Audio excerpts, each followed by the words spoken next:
Sekolah dasar di Kelurahan 50 Kota Batubara, Sumatera Utara menderita luka bakar serius akibat dibakar temannya saat bermain ikan laga. Pelaku diduga sakit hati karena ajakannya bermain tidak dihiraukan oleh korban. Salah satu korban MJP, siswa kelas 3 sekolah dasar berusia 9 tahun saat ini masih dirawat di salah satu klinik di Batubara, Sumatera Utara. Sementara satu korban lainnya JCS yang duduk di bangku kelas 6 sekolah dasar berusia 12 tahun dirawat di rumah sakit di Kota Medan, Sumatera Utara.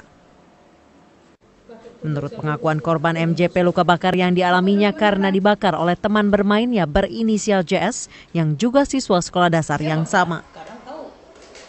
Insiden terjadi tepatnya di kantin SD 2 Kelurahan 50 Kota pada Selasa siang saat JCS dan MJP sedang bermain ikan laga dan disaksikan teman mereka JS dan R.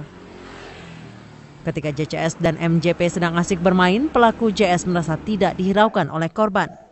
Pelaku tiba-tiba kembali dengan membawa jerigen minyak tanah yang asalnya tidak diketahui. Minyak tanah tersebut kemudian disiramkan ke arah dua korban dan kemudian menyulutnya. Akibatnya JCS mengalami luka bakar di sekujur tubuh dan MJP mengalami luka bakar pada kedua kaki, telapak tangan kiri, pipi kiri, dan rambut terbakar. Keduanya langsung dilarikan ke rumah sakit. Dibakar temannya Pak dengan bensin. Itu korbannya berapa orang, Bu? Korbannya ada 2 orang, yang satu lebih parah. Kini polisi telah menyerahkan kasus ini ke Unit Perlindungan Perempuan dan Anak Polres Batubara karena kasus ini melibatkan anak-anak yang dilindungi undang-undang. Dari Batubara, Sumatera Utara, Catur Haryono, Metro TV. Minuman di sini, minuman dan makanan di sini itu gratis. Dan hashtag FF Cafe dan hashtag klik tarik tuang. Anda bisa memesan apapun makanan yang ada di sini. Sekarang saya mau pesan dulu. Yuk. Halo Mas, ada yang best sellingnya apa nih Mas? Best selling kita katakan lagi fusionnya green tea ya. Oke. Juga ada namanya fusion matcha latte. Oke, boleh fusion matcha latte sama croissantnya. Yang ice apa? Yang ice. Oke, terima kasih. Dan sekarang juga tadi seperti janji saya tadi, kita akan berbincang-bincang dengan salah satu komunitas yang lagi in banget sekarang, salah satu olahraga yang lagi in banget sekarang, yaitu lari dengan komunitas Indorunner. Halo, selamat malam. Halo. Selamat malam, halo. Ini Mbak Cia. Saya Cia. Jonathan, halo, selamat malam. Kita sekarang mau ngomong-ngomong soal gimana nih, komunitas Indorunner kan itu sudah punya 40.000 ya? Sekarang 55.000. Sekarang 55.000 dan ini berdiri tahun 2009. Sudah 6 tahun berarti kan, Mbak ya? Udah, iya, tahun ke-6. Nah, lari itu kan sebelumnya kegiatan yang cukup boring gitu kan, membosankan, capek apa segala macam, orang banyak alasan. Nah, terus tiba-tiba menjadi lifestyle, jadi trending. Nah, setelah 6 tahun berjalan, bagaimana sih membuat semangat dan keinginan masyarakat itu masih ada? Nih.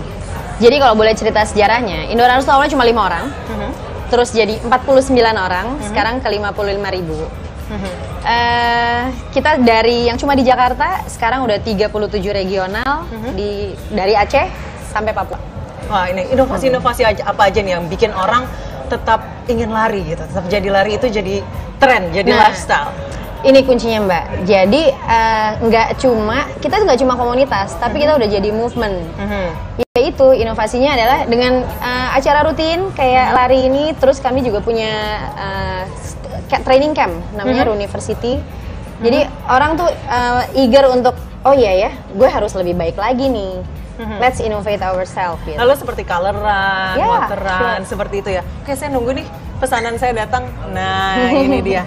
Katanya, nah, oke, ini croissant sama matcha yang lagi hits banget. Iya. Nah, ini katanya enaknya kalau pakai ini ya? Iya. Ini gimana nih cara bukanya? Wah, jadi ini salah satu inovasi ya. Jadi kalau ngomong inovasi, ini juga inovasi dari susu kental manis Frisian Flag ya. Jadi kemasannya mudah dibuka sekali. Jadi misalkan cukup dengan diklik, ya, diklik, kemudian tinggal tarik. Ya. Wah, coba terus saya mau kemudian tinggal dituang. olesin. Iya. Dituangin di susu saya. Iya. Oh ya, gampang sekali ya. Gak kayak dulu kan ini dibukanya ribet banget ya Mas Yani. Ini kan produk susu kental manis ini sudah dibilang heritage gitu kan. Sudah lama banget, dari saya kecil juga sudah ada, sudah 90 tahun 90 katanya. Tahun. Gimana sih ini, apakah ini salah satu inovasi seperti yang dilakukan Indorunner tadi? Benar sekali. Jadi sebenarnya ini latar belakangnya adalah banyak saran ataupun input dari ibu-ibu ke Frisian Flag. Ini gimana sih? Gitu. Kalau buka susu kental manis ini susah, harus pakai pisau, ya kan? Kemudian harus pakai obeng, nggak praktis, sekaligus juga berbahaya seperti di situ.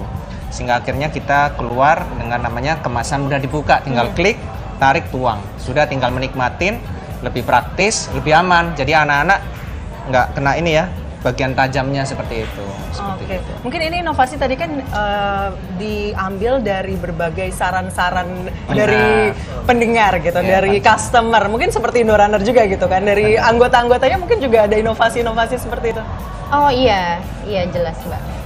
Kalau misalnya ini mendengar keluhan pendengar atau customer tuh dari mana sih Mas? Mungkin dari Twitter, sekarang sudah ada. Sebenarnya sekarang dengan adanya dunia digital kita jadi semakin terbuka ya. Jadi konsumen itu bisa langsung memberikan saran ke kita melalui digital, melalui telepon. Nah itu yang menjadi masukan bagi kita sebenarnya. Itu masukan berharga. Apalagi susu kental manis ini sudah 90 tahun ya kan. Tidak ada perubahan ya kan. Sudah legenda. Ya, sudah legenda. Bahkan sebelum kakek saya lahir sudah ada gitu kan. Tadi Mas Jonathan sempat mention kalau dia klik, tarik, tuang. Benar. Nah itu sempat menjadi trending Twitter. Kemarin saya buka Twitter kayak ini apa ya? Sekarang saya baru tahu kalau ini ternyata inovasinya dari susu kental manis ini. Ini kira-kira apa sih yang melatar belakangi untuk terus berinovasi? Betul. Sebenarnya kita sebagai perusahaan berbasis susu ya, kita sudah hadir di Indonesia lebih dari 93 tahun ya, sejak 1922 tepatnya di situ. Nah di situ sebenarnya kita tentu saja ingin mempertahankan posisi sebagai pemimpin pasar, sehingga mau nggak mau ya kita harus dipaksa berinovasi. Inovasi mulai dari produk dan formulasi, dan salah satunya dengan kemasan. Oke, baik. Terima kasih Mas Jonathan dan juga Mbak Cia. Semoga terus ada inovasi-inovasi baik di susu kental manis maupun di lari, biar terus menjadi bagian dari hidup masyarakat Indonesia. Dan sekarang pemirsa, kita kembali ke studio Trending Topic bersama Widya. Silakan Widya. Terima kasih Adisa Dasuki, semoga Anda juga ikutan lari, tapi bukan lari dari kenyataan ataupun lari dari tanggung jawab. Selamat kembali menikmati FF Cafe di sana. Dan pemirsa, ngomong-ngomong soal tanggung jawab, adalah tanggung jawab kita bersama tentunya untuk menjaga keselamatan anak-anak dimanapun kita berada. Seperti apakah? Temukan jawabannya sesaat lagi, tetaplah bersama kami di Trending Topic. Kali menjadi buah bibir, namun tragisnya kali ini melibatkan anak-anak. Di mana kali ini pelaku penembakan adalah dan menewaskan tetangganya bernama Michaela, seorang di kota White Pine, Tennessee. Ini di ibu korban, Latasha Dyer, menceritakan bahwa kejadian mengenaskan itu sebenarnya bermula dari masalah sepele. Saat itu Michaela sedang bermain katanya di luar rumah, dan saat melihat Michaela, anak tersebut pun memanggil dan meminta agar bisa melihat anak anjing milik Michaela.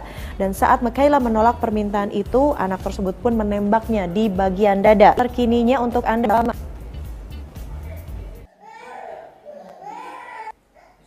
Salah satu korban MJP, siswa kelas 3 sekolah dasar berusia 9 tahun, saat ini masih dirawat di salah satu klinik di Batubara, Sumatera Utara.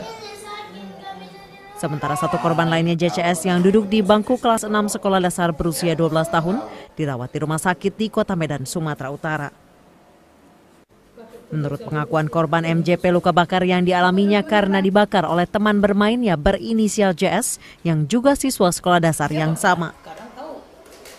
Insiden terjadi tepatnya di kantin SD 2 Kelurahan 50 Kota pada Selasa siang, saat JCS dan MJP sedang bermain ikan laga dan disaksikan teman mereka JS dan R.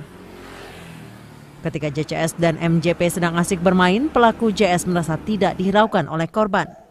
Pelaku tiba-tiba kembali dengan membawa jerigen minyak tanah yang asalnya tidak diketahui. Minyak tanah tersebut kemudian disiramkan ke arah dua korban tubuh, dan MJP mengalami luka bakar pada kedua kaki, telapak tangan kiri, pipi kiri, dan rambut terbakar. Keduanya langsung dilarikan ke rumah sakit. Korbannya ada 2 orang, yang satu lebih parah. Kini polisi telah menyerahkan kasus ini ke Unit Perlindungan Perempuan dan Anak Polres Batubara, karena kasus ini melibatkan anak-anak yang dilindungi undang-undang. Dari Batubara, Sumatera Utara, Catur Haryono, Metro TV. Ya, peristiwa kekerasan antara anak juga terjadi juga di Indonesia. Setelah tadi saya sebutkan ada terjadi di Amerika